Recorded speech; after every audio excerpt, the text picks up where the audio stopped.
Кузнец из города Цетиньи Богдан Марцана идет по жизни танцуя. Уже 15 лет он делает колокольчики и подковы на счастье, которые быстро расходятся на сувениры.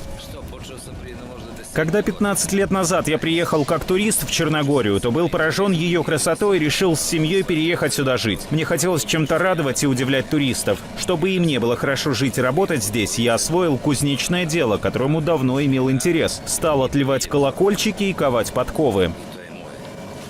Сначала Богдан разогревает горн. На него он положит железные заготовки, пластины длиной 10 сантиметров, ведь нагретый металл легче принимает нужную форму. Пока угли разогреваются в печи, кузнец танцует.